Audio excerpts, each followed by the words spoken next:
Jeremy Adams and Fernando Pasarin team up Flash and Dr. Fate as the magical hero takes Wally into a new dimension, recruiting us, the reader, to also help navigate the 2D world and stop Eclipso before it's too late.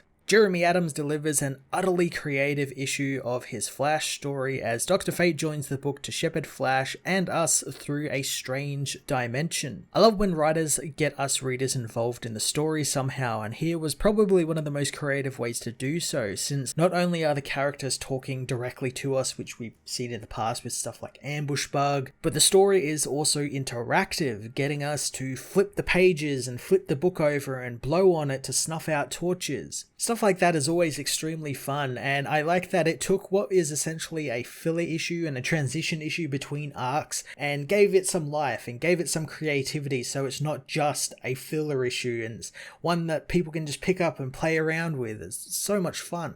Fernando Pasarin, thanks to the creative and interactive nature of the book, gets to have lots of fun with the paneling and page layouts to make it seem like the book is reacting to us interacting with it and following Fate and Flash's orders. Not only that, but we get moments where our heroes actually climb out of the pages and boundaries of their layouts and leave the confines of the panels, which is always really fun and kind of gives the book a sort of 3D look to it, since it looks like they're crawling out of the page towards you.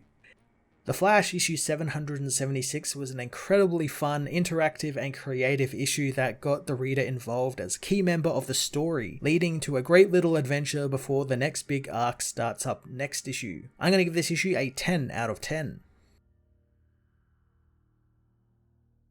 The Flash issue 776 finds Wally meet with Dr. Fate, who takes them into a two-dimensional causeway, knowing they need to act fast before Eclipso can make his move. Fate says that the journey will be dangerous and it's going to be up to Flash to guide them. Wally doesn't understand how he can even do that since he doesn't even know where they are, but Fate didn't mean Flash. Dr. Fate actually meant us, the reader, and their fate is in our hands. Wally has no idea what the hero is talking about, assuming the helmet isn't rated for safety and he must have hit his head somewhere. Fate does a spell on Wally, lifting the veil and allowing him to see us, causing him to freak out, demanding to know how we are watching them. Fate doesn't have time to explain as they are attacked by demons, causing Fate to grab Wally and run. Wally wants him to use his magic on the demons, but Fate says he cannot since his magic is snuffed out in this dimension. Wally knows that also explains why he can't use his speed, overwhelmed by the demons. He wonders if we can do anything, so Fate tells us that we must believe since we can change the world around them. Wally knows that it's not working as Fate knows to us their world of theirs is just a book, knowing that magic is a strange thing and it takes intention and belief, so when he gives the command, he wants us to believe the magic will activate, and if we don't believe, the heroes will die. Dr. Fate tells us to tip the book counterclockwise, and in doing so, the heroes fall into a new area, free from the demons. Fate can hardly believe that actually worked as they end up in an old library. Wally wonders if there is any better way to get through this two-dimensional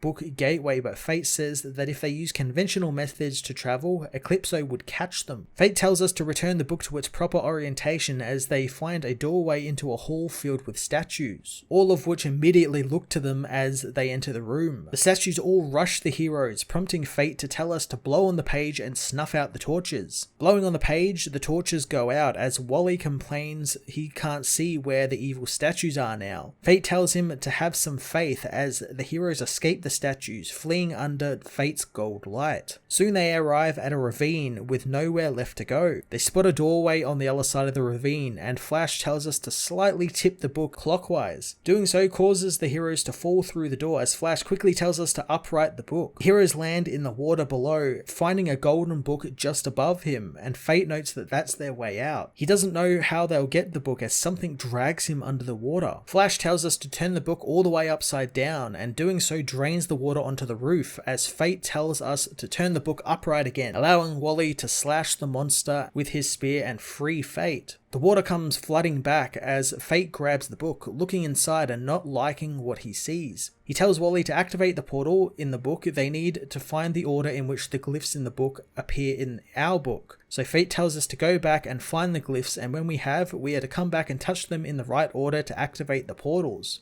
Fate leaves us the book, and upon touching the red, yellow, and blue symbols in that order, the portal opens, dumping the heroes out onto Gem World, where the rest of the Justice League Dark and Amethyst await, but they tell the heroes that they are too late, and Eclipso has won.